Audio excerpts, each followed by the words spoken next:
Funding for This Is Nashville comes from you, our listeners, and Music City Prep Clinic, Nashville-based provider for PrEP and offering comprehensive sexual health services in an environment designed to be safe, professional, and shame-free. Learn more at musiccityprep.org. I'm Khalil A. Colonna, and this is Nashville. If you've ever been out on a Sunday afternoon and you happen across a church service letting out, you'll probably see some sharply dressed people. There may even be a handful of ladies wearing some amazing hats. Chances are that stylish headgear was handmade. Who made those hats, and how did they do it? That's where folk art comes in, traditions and crafts that have been passed down generation to generation, from teacher to apprentice. Tennessee has a rich history in folk arts. So who's working to keep these traditions alive? And what are these traditions? From broom making to fiddle stringing. That's all coming up after this hour. Later in this hour, pardon me.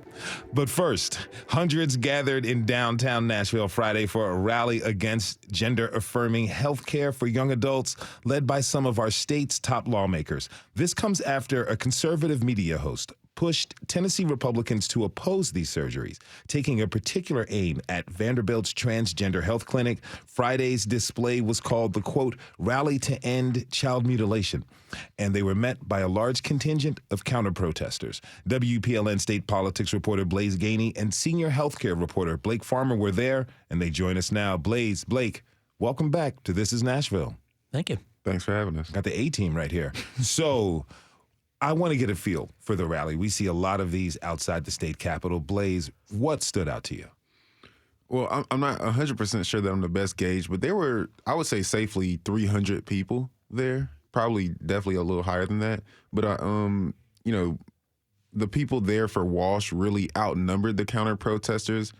But the counter-protesters had loudspeakers with them, and, I mean, it really helped multiply their voice. They were heard throughout the entire rally, screaming different things that probably can't repeat on the radio.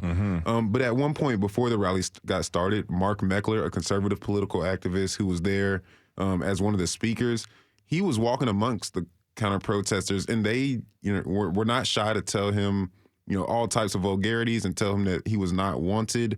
And, when I spoke to him off to the side, he said that he was really just trying to have a conversation with them to understand their thoughts. I'm not sure how true that is, but I mean, that's what he says he was there for. He had a camera with him, so you kind of understand that. And then as far as the police presence, they were pretty heavy. State troopers were seen all around the crowd. And when I got there, Blake was telling me, well, the Proud Boys are here. And once he noticed they were there, he saw more police sort of come out of the building that was right there behind us. And I stood next to a couple of the police, and they were basically just standing near the groups and between counter-protesters just in case things got a little out of hand, which there was some screaming and fussing in people's faces, but I didn't see any physical altercations. All right, and Blake, from what you could see and who you were talking to, what organized groups were out there? Which politicians? Well, as far as organized groups, is a real mashup, and I'd say really the through line, at least for the folks who were there, sort of out in support, to a person, they all seem to be fans and followers of Matt Walsh, who is this conservative media host that put the thing together. Their signs did tell you something of allegiance. You had some signs, saying vote Republican. A lot of folks wearing Make America Great Again gear for what that says. There were also quite a few signs that cited scripture from the Bible, often in sort of like condemnation of transgender care. Of course, the Bible, as we know, could be used by folks on just about any side of any political issue. But also, you did have a healthy number of folks with signs that were supporting transgender teens.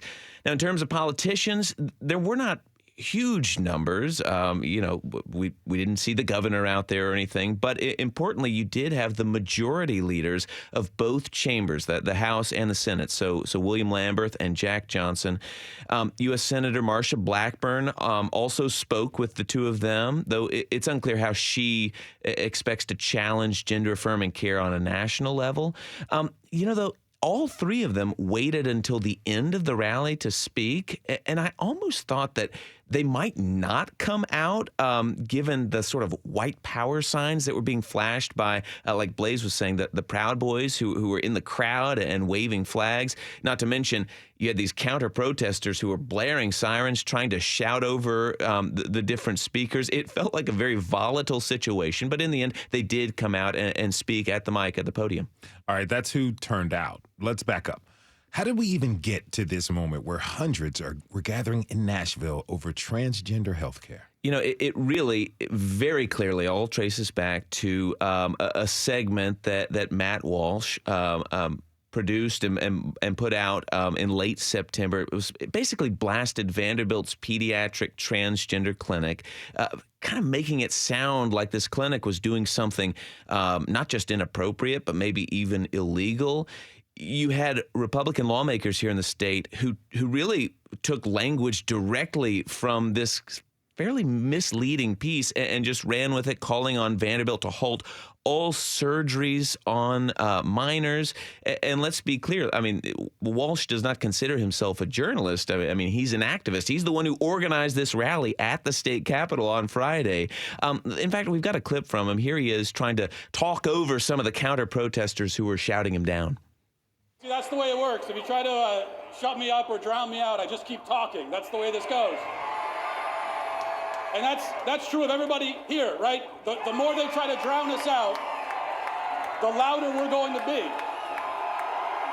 You know, I was pretty amazed to see how Tennessee Republicans really just heaped praise on Walsh as they came to the microphone. Because while they're mostly just saying they're concerned for children about maybe making life-changing decisions at such a young age, Walsh is really challenging the entire idea that anyone could be transgender. I mean, he put out a documentary this year called What is a Woman? And, you know, it seems like most of the point is trying to get people to kind of fumble through an explanation of gender on camera. You know, he says gender affirmation's really just about affirming gender confusion. And he calls it a battle between good and evil. You know, in pretty incendiary terms, he's saying doctors are drugging and mutilating children. And now you've got the state's top Republican lawmakers. You know, they're not quite being as brash as he is, but like I said, they're happy to heap praise on him for leading this fight and at least echoing part of this demand that gender-affirming surgeries need to stop, at least for minors. It seems like a key takeaway is that Tennessee Republicans are ready to start filing legislation. What are they vowing to do? Yeah, so they didn't get into really any specifics, but both the House and Senate majority leaders were there, and they said that they want to ban life-altering surgeries for minors. And here's William Lambert, the representative, explaining that. My colleagues that stand with me today agree, and I think we're going to be able to protect children with your help. We need to make surgical mutilation for the purpose of altering the appearance of a child illegal. Amen. So you see, it doesn't sound like these lawmakers are bluffing, pretty, boisterous about what they're trying to do. And Senator Jack Johnson, the majority leader in the Senate, obviously said, he spoke right after Lambert and basically said early next month that he will be filing a bill to end the practice of irreversible body-altering surgeries on minors. So, it sounds like they're very certain they're going to do this. Definitely sure sounds like a promise. And Blaze, I know you'll be following this as it develops at the legislature. Now, Blake, you've been covering this for weeks from a health lens, and there's a lot of misinformation circulating. Are these Republicans citing trustworthy information? Well, it seems like a lot of their information comes from Matt Walsh himself or his pieces that he put out, what's on his show. They did also, some of them mention talking to pediatricians, presumably here in Tennessee, who seem to tell them that they have concerns about how their own professional organizations are embracing transgender care. Folks on the stage Friday really questioned something that was surprising to me. They questioned the suicide rates for trans teens, which, many supporters of gender-affirming care kind of point to as sort of the bottom line reason for making sure that this care is available, because the suicide rate is so high for transgender teens. So I'm not saying there shouldn't be some scrutiny on those studies, but they're essentially dismissing the idea of being transgender, not just saying people should wait until they're older to make these decisions, like taking hormones or having surgery. And what state lawmakers are really doing here is trying to challenge the standards of care that are set by international bodies, including the World Professional Association of Transgender Health. Yeah, as you mentioned, Senator Marsha Blackburn was there, and she also spoke on Friday. Give me a rundown. What were the core of her comments? Did she make any promises? Well, the one promise she made is that after Tennessee figures out how to stop these types of surgeries, is that she wants to take it nationwide. I'd imagine she talked to some other congressmen, get them to talk to their state legislators, and try to get it done around the states. But as far as in her position, she didn't really make any promises. She said she'd protect children and that she wants people to elect people this midterm that will protect children, and also added in there that, she wants Congressman Nancy Pelosi and Chuck Schumer voted out. But, I mean, as far as anything concrete, it didn't really seem like she was ready to go on that ledge. But she did mention that she had filed for an investigation into puberty blockers with the Food and Drug Administration last month, and that she hasn't received an answer. And she blamed that on the Biden administration, of course.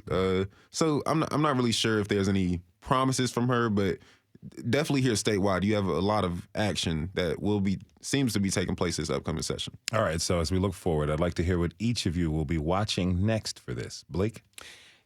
I've been surprised how much focus there has been by state lawmakers on surgeries. You almost have to listen closely, but they sort of narrow their concerns to surgeries. And I say this because right now there are so few surgeries that seem to be happening involving trans teens in the state. Before Vanderbilt paused all surgeries on trans teens, it was doing, they said, 5 a year. And this was never on genitals, even though that's kind of the suggestion of these statements, about mutilation, butchering, right? So state lawmakers have been quiet about hormones. And hormone therapy is the far more common phase of treatment for minors, transgender teens. So I'll be interested if this bill that the majority leaders say they're writing will address hormone therapy at all, because that would affect far more people. Blaze. Yeah, I'm also very interested in looking at the words that make it onto this bill. Senator Johnson and Representative William Lamberth will be the sponsors. And he said that he's working with Matt Walsh and medical doctors. I think the most interesting thing would be is if they're going to work with Vanderbilt at all, who is really at the helm of all this. That is WPLN politics reporter Blaze Gainey and senior health reporter Blake Farmer. Thanks to you both for being here, and thanks for your reporting. Thanks for having us. We have to take a short break. When we come back, we're going to talk folk arts. First, we'll meet some artists and talk about the crafts from traditional Kurdish music to brooms. Are you a folk artist? Tweet us about your craft at This Is Nashville. We'll be right back.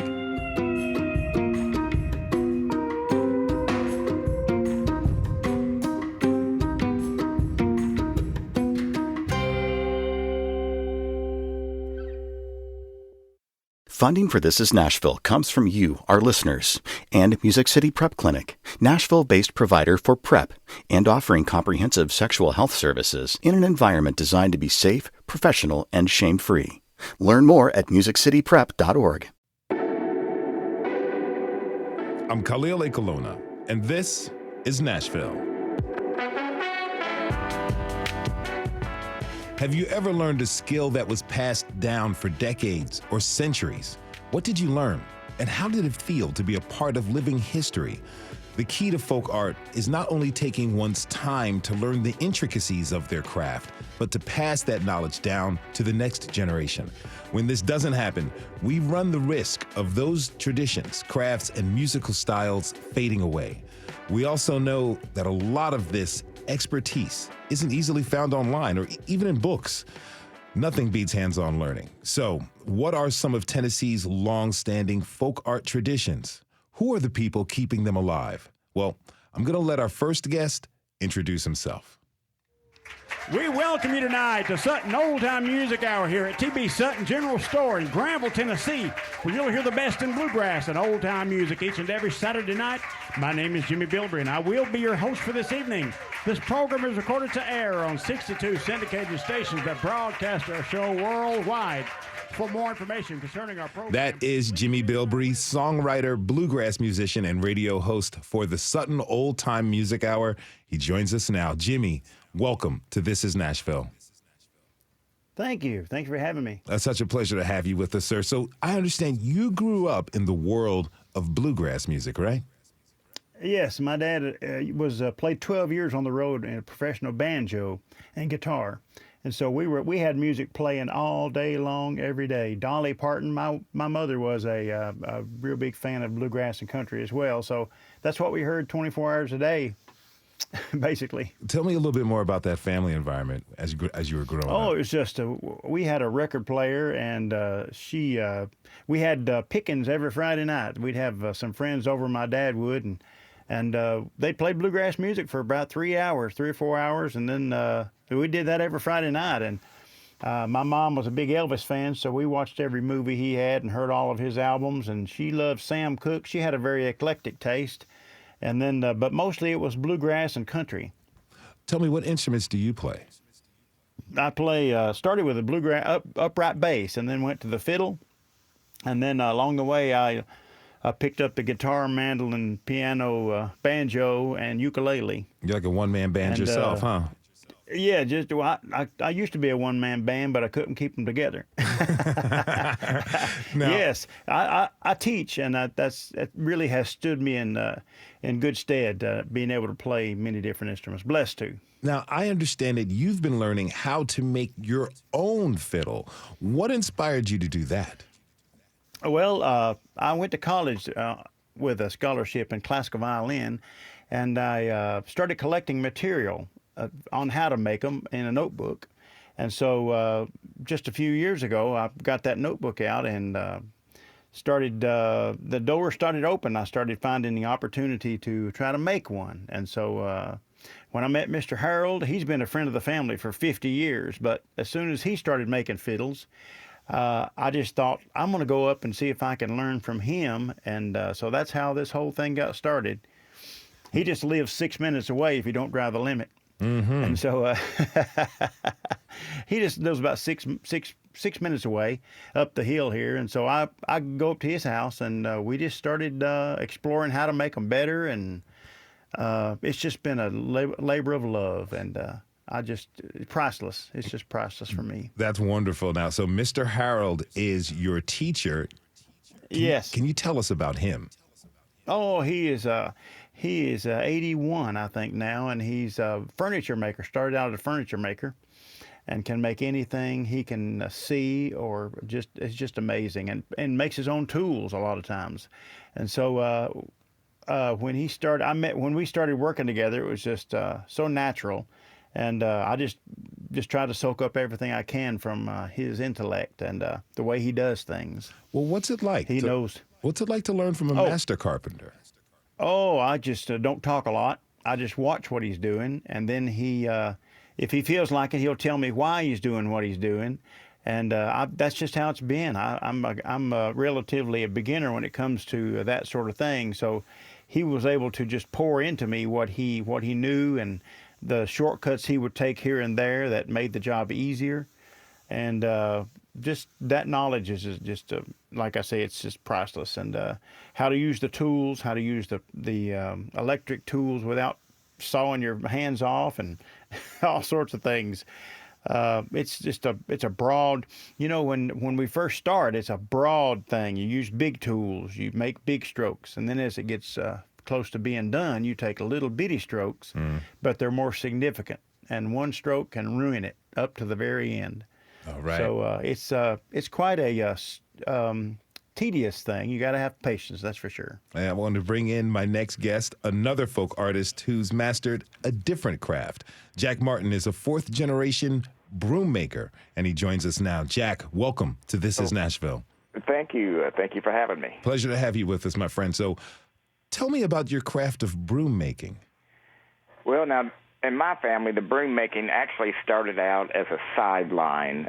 My family, we have been farming here in McNairy County since the Civil War, so we have always been farmers. I'm a fifth-generation farmer, and so that's what my great-granddad and my great-granddad and granddad did. They would grow a little broom corn in the summertime, make a few brooms in the winter, give them away at church, and somebody got married. So it wasn't really a business or anything, and I never really knew folk art until my wife, baby doll, Virginia, come along, and we met later in life. And so her artistic vision and everything took an old idea and twisted it into something called folk art that I never knew anything about. And so the last 35 years of my life has been perfecting the broom making that my great-granddad started as a sideline. Mm-hmm. Broom making is not a craft a lot of people think about. I mean, I have a broom and I have a Swiffer, but I never really thought about how my broom was made.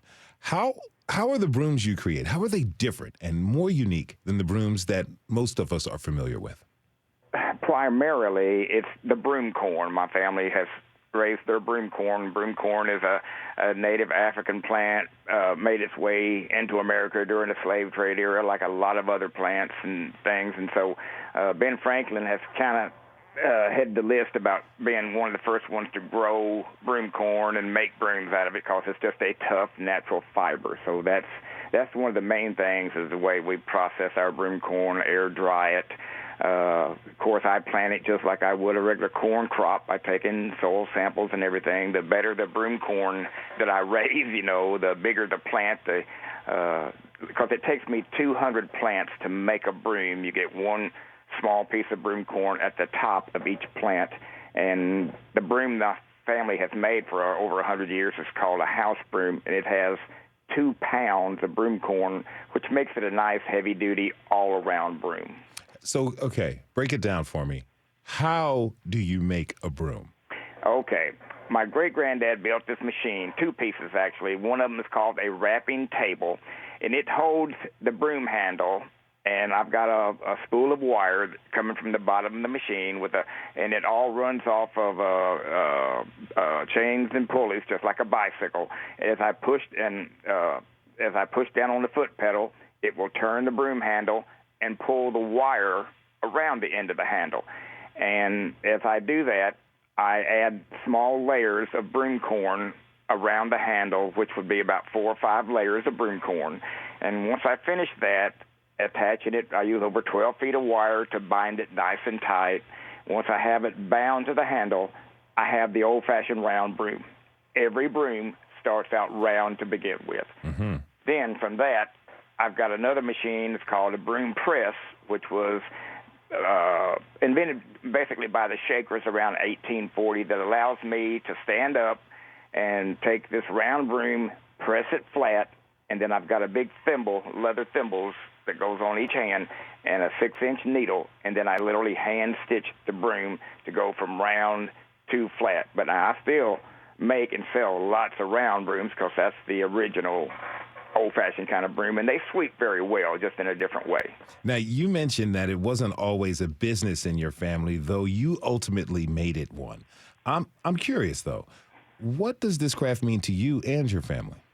Well, first of all, it wasn't. I wish I could take the credit for what you're saying, but if it hadn't been for Baby Doll, because now Virginia, she used to tour. She was a big-time blues singer and toured with John Mayall for years, so that's why she was so artistic. She saw things that I didn't see. I was kind of like the muscles. You can tell me how to make something, and I can make it. So it has changed my life because of the way she looked at everything. And we've traveled all around the country performing. Have had a chance to meet the most incredible people.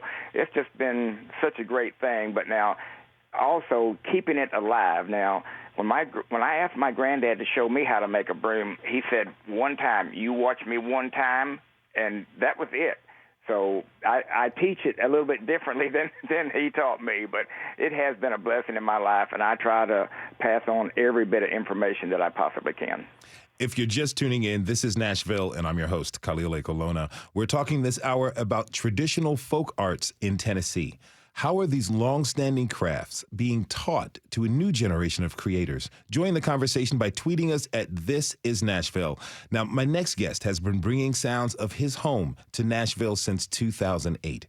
Kurdish musician Arkan Dusky, welcome to This Is Nashville. Thank you for joining us. Thank you for having me. So, like Jimmy, you grew up in a musical family and you were taught by your father. How important is music to your family? Music has been around my house for decades. It started off from back home and came to my uncles, and my father picked it up, and it's just been going on and on. So my father passed it on to me, and like I've mentioned this in a couple other interviews, that I feel like that if I don't pass it to anybody else, I feel like that the music, it's gonna stay with me, and it's I don't want it to die in the family. I want to pass it on, and right now I've got a son that's interested in it. I'm trying to pass it on to him. So how does it feel to be teaching your son the tradition that was passed down to you from your father? It feels great, because now I remember when I was in my son's age, as he is now. And so I feel like, that whatever that he used to teach me and those simple steps, that I'm just basically just passing on to him the same steps that I learned from him. So I'm just passing out to him, and hopefully he can get where I'm at now. Is your son excited when you give him lessons? He's very excited. He loves it. He enjoys it. But, there's a couple stuff that we're working on. I want him to pick up, but we'll get there little by little. Mm-hmm. Now, we live in the music capital of the United States.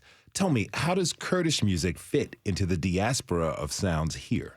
In 1995, that's when my dad was getting ready to basically develop the Kurdish music as much as possible. So we were doing little by little, and he had a little bit of help with him, but he didn't really get the help that we needed.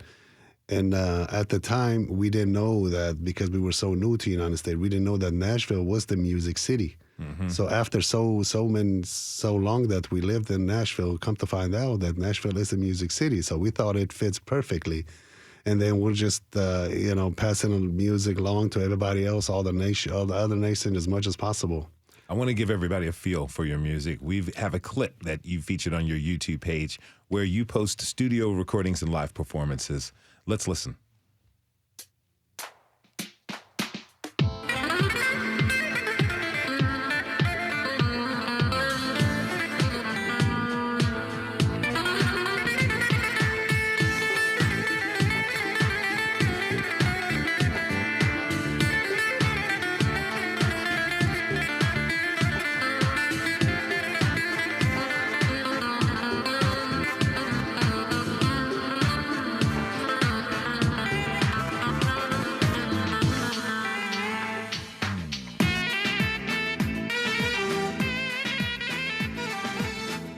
All right, so what are the instruments we're hearing here?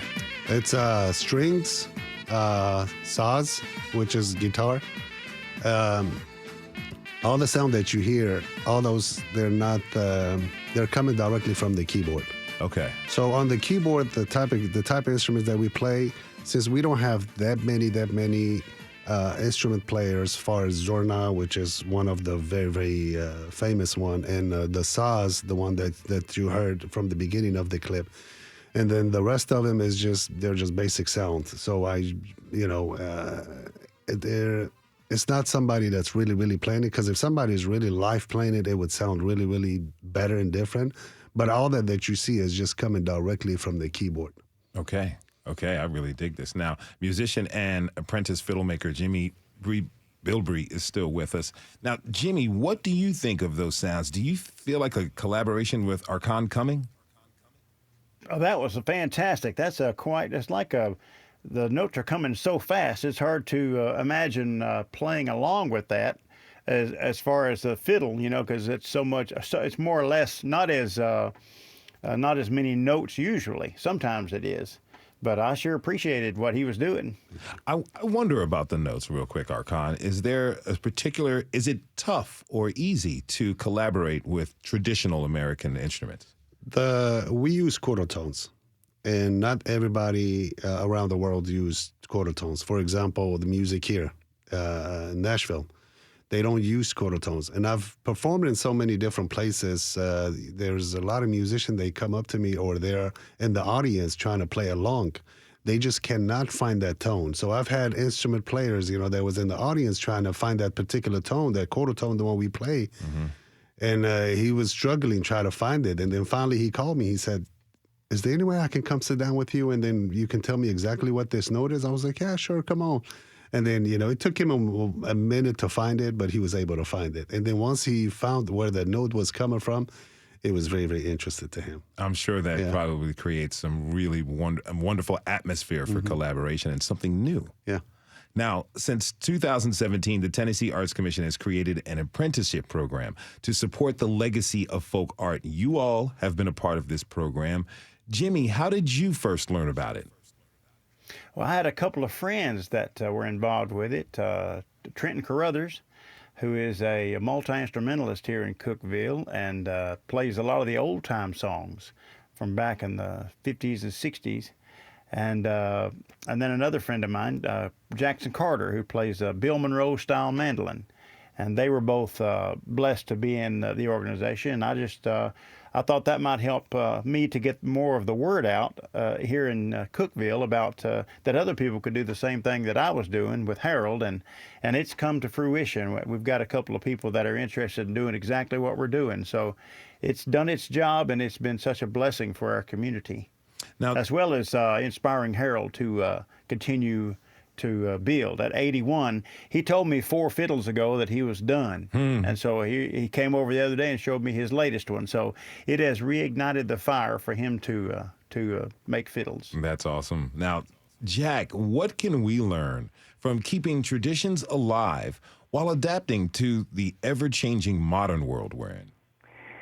Well, I guess it depends on, where you're wanting to take your skill. Me personally, I make a living at mine, and so of course that helps me keep it going. And I'm always trying to show other broom makers, a way of making a living at it, and that kind of perpetuates it, allowing to see for other people to see it. My wife and I, we developed a program years ago called a Living History Show, and we have demonstrated to over 1 million kids right up in their schools. So I think it's about just showing off as much as you possibly can, and somebody's going to spark a flame somewhere. Arkan, why is it important to you to keep this legacy alive? It's very important to me because we have musicians here, but not a whole lot. Not a lot musicians here. So I feel like it's very important to me that, to keep this going and try to develop the Kurdish music to reach to other places, other people's ears as much as possible. And it's very important to me that, I'm not going to be doing this forever, it's very important to me for me to pass it on to my son, and then hopefully he can pick up from where I'm going to left off. That is Kurdish musician Arkan Dusky. He was joined by apprentice fiddle maker Jimmy Bilbrey and master broom maker Jack Martin. Thanks to you all for being with us on the show today. We're going to go out listening to some more of Arkan's music. Here's a clip when he performed at Nowruz, the Nowruz Festival in Nashville earlier this year.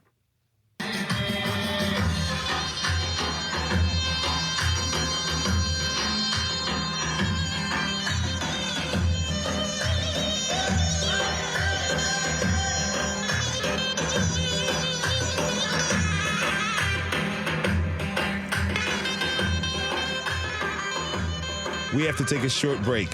When we come back, we'll learn more about Tennessee's folk art traditions and the efforts underway to preserve them. Are you a folk artist? What is your specialty? Tweet us at This Is Nashville. We'll be right back.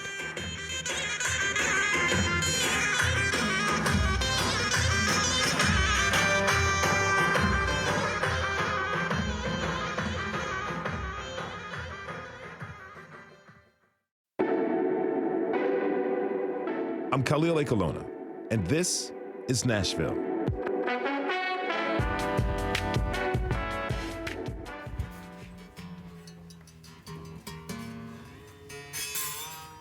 The chisels, knives, and wood sanders are well worn inside the workshop at Delgado Guitars in East Nashville. The Delgado family has been shaping wood into world-class instruments since 1928. Today, a handmade electric guitar is getting a set of golden strings. This family business started in Mexico. Now, a third generation of Delgados carries on the tradition here in Nashville, and even a fourth generation is learning the craft. So this is a mandolin I built when I was around 9-10. My design, it's a teardrop-shaped body, but it's different than traditional mandolins. I came up with the shape myself. There's a inlay on the fingerboard with a dove on it, because my name means bird.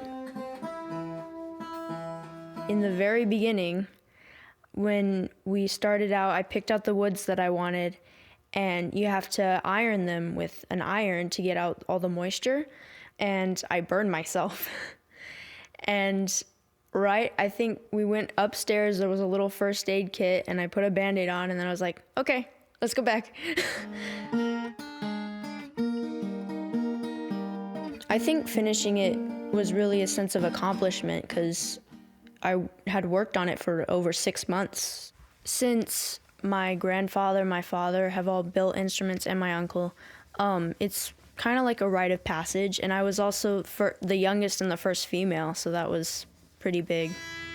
Ava Delgado is 14 now, but she finished her mandolin at age 10, and coming up soon, if all goes according to plan, her younger sister, Leela, may soon be crafting her first instrument at age 9. I'm thinking about making an ukulele. It's kind of like a couple thousand feelings just like mixed together. It's like all of the feelings you could think about. Like, it's like nervous, like confused, like, am I gonna do it or not? To me, it's sort of just like satisfying how they make like all of these detailed guitars, and how my dad makes all of the little edges and have it all like beautiful.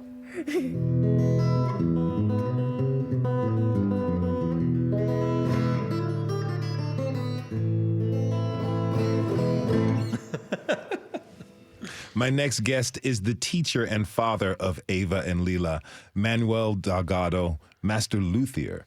Welcome to This is Nashville. Thanks for being here. Thank you very much. So glad to be here. So you're a third generation old world luthier. Yes. What does that mean exactly? So basically it means that we're using the old world techniques, in much similar to your earlier guests, where we're using the techniques that my grandfather and my great uncle used. One of the things that I always love to say is that if the power went out in our shop, we could still build you a guitar, because there's very few power tools that we use. So very few. Mm-hmm. You can basically do it in the dark if you know what you're doing. Well, I wouldn't go that far. I might cut myself up a few times, but yeah, we're using hand saws and chiseling the rosettes by hand and carving the necks with knives. Similar, we make a lot of our own tools. We make ourselves. Okay, so when we talk about like skills being passed on for generations, we really mean it. I understand your father was baptized in a guitar shop. Yes. And, we just met your daughters who are very young, but they've been around the workshop for years. How young are people when apprenticeships begin in the tradition? Well, one of the things that I say is the way I was brought up and the way my girls are being brought up is really like a traditional old world apprenticeship, where an apprentice was an apprentice until the master passed away. And then they became the master, so to speak. So I was the apprentice until my father passed away, and then my grandfather passed away after him. And you grow up, and when people come to me and they say they want to learn the way I learned, I say, well, grab a broom and start sweeping the shop, because that's how I started. Okay. So you're really learning from the ground up. Now, my next guest is a master at millinery. This is the art of hat making. Maxine White, welcome to the show. Thanks for being here. Thank you, and thank you for having me. It's a pleasure to have you with us. Now, I understand that you are what is known as God-taught or self-taught, which I have to say, bravo. Tell me, how long have you been into design and hat making? About 33, 34, between 30, I just said 35 years. 35 years. Well, what got you into it? I am an original. I like my own design. When I go out to a place, I don't want to be looking like everybody else. So, and I have this thing for vintage. And I lived in Illinois, and there was a vintage store that I used to go, and I would buy the old vintage hats, and I would redo them. So it got to a place to where every time I went to church, they was waiting to see what I had created.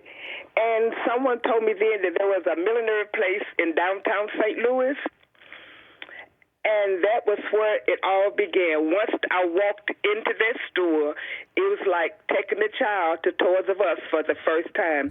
I was flowed with all the supplies, everything that the millinery had to offer. And it just started from there. I learned then, you could go and you could buy the blocks, which you would block them yourself and design the hats the way you wanted to. And the first real hat I designed and did was for my pastor's wife. She was a love of millinery, designer hats, and I did her it was called the bubble style with the feather pads and the rhinestones, and she loved it. And I knew if I did something that she was approved of, I was good to go. So that was the beginning of it. And I moved back to Tennessee shortly after that, and the place that I went to became my millinery supply store, and I just began to start doing it. At one while, it was a business. I've enjoyed doing the hat shows. I do a lot of hat shows and I do a lot of vending. But just to seeing the joy and the excitement on the face of a female when she wants to dress up and she wants a one of a kind, I love that. No, that's beautiful. Now, my next guest leads the effort to pair up master folk artists like Manuel and Maxine with new apprentices to keep the traditions alive. Bradley Hanson is the director of Folklife for Tennessee, the Tennessee Arts Commission. Bradley, thanks for being here. Thank you for having me. So first of all, how does it feel to you when you hear your guests tell these stories? It's amazing. This has been so inspiring. We started this program in 2016. The first class finished in 2017, and we'd never done this in the state of Tennessee. It was an experiment. Other states had done it, but we had never done it here. So we didn't know, would we get great artists? Would they have great outcomes? Would they be able to share their mastery with the public? Would we be able to provide them the opportunity that we told them we would? And to see now 65 projects we've done over 6 years, 65 projects, 55 some art forms. And the return on investment is just unimaginable. It's truly inspiring. Break it down for us real quick. How does the program work? So the master and apprentice typically apply together. They usually know each other. They might be family members, community members. They complete an application together, a narrative. They develop a work plan. That's all them. They say, we're going to meet this often. We're going to work on these skills. We don't prescribe any of that to them. They develop their work plan, their budget, and then those are reviewed by a panel of Folklife leaders in the state, experts. All of our grants are reviewed by lay people who we bring in. They score them. Those that score the highest come into our program. The master artist is paid $2,000 for their work. The apprentice is paid $500 at the end of the project, and there's $800 available for supplies. And for a lot of projects, that money really, really matters. For some projects, the money matters, but it's also that recognition, that official stamp and structure that the project gives them. Why did the state decide to invest in folk this way? Well, the Folklife program at the Arts Commission has been around since the 1980s, and we've done a lot of grants, we've done a lot of exhibits. They've never done an apprenticeship program, but it's a model that has worked in some other states, and I felt like when I came in that it could work here, and some other colleagues of mine that were working in Folklife agreed. We knew we had some art forms that were down to 1 or 2 practitioners in the state. Not every folk art is that endangered, but some certainly were. And we thought, we've got to step in here a little bit and nudge these things on into the future. On our watch, we don't want these things to go away. And if we can connect these artists to an opportunity, plus we go out and document these teams. It's the centerpiece of what we do in terms of our own archival work. and it's really become a marquee program for us. And as you can hear today, these are masters, and they can show you that in a very short period of time. If you're just tuning in, this is Nashville, and I'm your host, Khalil Ekalona. We're talking about Tennessee's folk art and how to preserve these traditions. Now, Manuel, you make instruments the old way, which is very different from the mass-produced modern methods.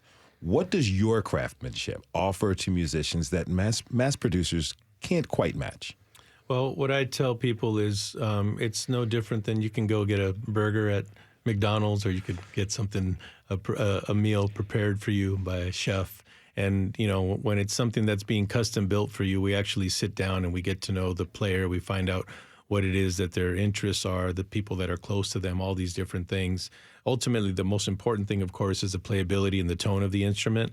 But if we can implement with inlays and colors and different designs things that are special to that person, although somebody would look at it and they would appreciate the beauty of the instrument, they may not necessarily know the significance of a design, but to the person playing it, it inspires her to when they're writing or performing, whatever they might be doing.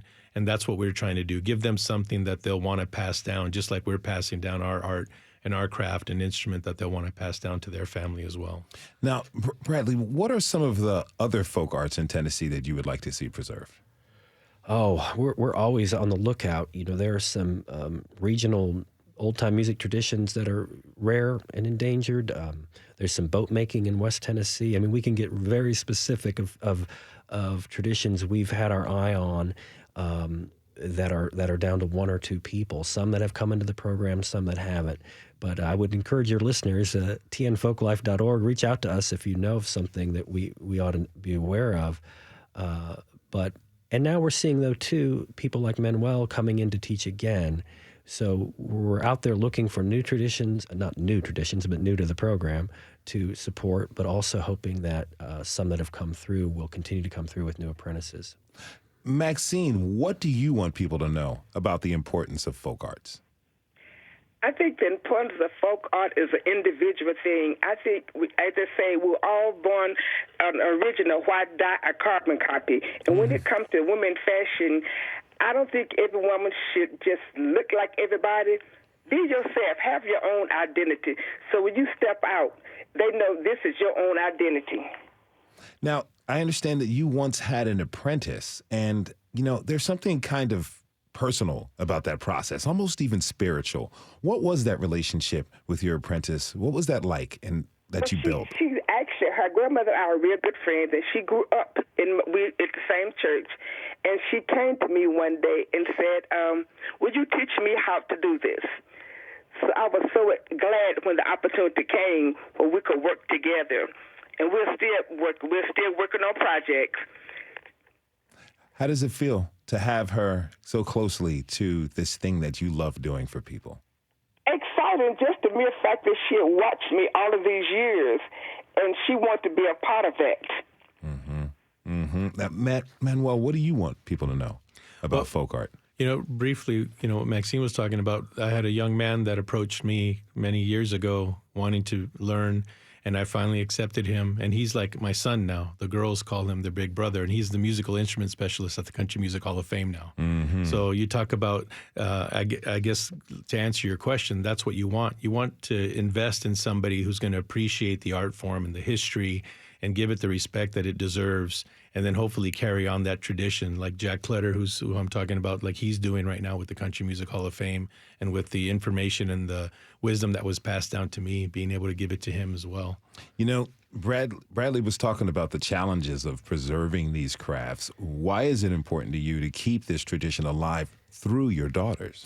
Well, I want them to do what makes them happy, but I want them to understand the importance that, you know, we grew up, and my grandfather, even though I'm the first generation born here in the United States, he used to teach us, like, if you can't build it, you probably don't make it, or don't need it, rather. You know what I mean?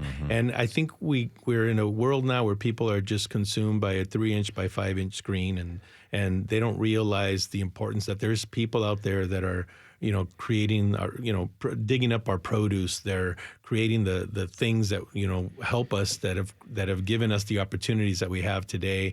And that's really what it is. It's about respecting the energy and the effort that was put in before us, and realizing that it was not always this easy, especially if you're a minority. It still isn't easy, but to realize it was much more difficult, 50 years ago, 60 years ago, 100 years ago, whatever it is, and having them have some sense and connection with that struggle and appreciating the blessings that they have today because of that. So what does the future of folk art look like here in Tennessee, Bradley? Well, I think it looks like this radio show today.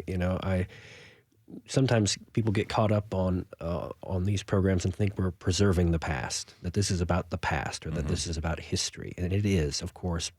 Every one of these backstories is important. But what we're trying to do is push this a generation forward, 2 generations forward, to make sure on our watch that these things don't go away and that new traditions like Kurdish music is welcomed, and so that Tennessee looks like this radio show going forward.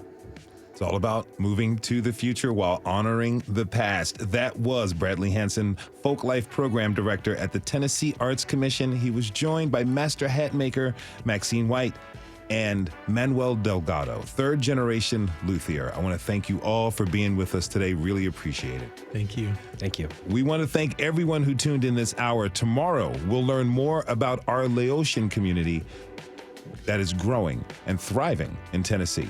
This is Nashville. It's a production of WPLN News and Nashville Public Radio. Listen back at thisisnashville.org or wherever you get your podcasts. Our producers are Steve Harouche, Rose Gilbert, and Tony Gonzalez. And Magnolia McKay. I'd like to introduce her to everybody. Our digital lead is Anna Gallegos Cannon. Michaela Elias is our technical director. Our executive producer is Andrea Tudhope. Shout out to our intern, Tori Hoover. The masterminds behind our theme music are Laurent and Namir Blade. The conversation doesn't end here. Tweet us at This Is Nashville. Find us on Instagram and tell us what you want from our show by filling out our quick survey online. This is Nashville. I'm Khalil A. Colonna. We'll see you tomorrow, everybody. And be good to each other.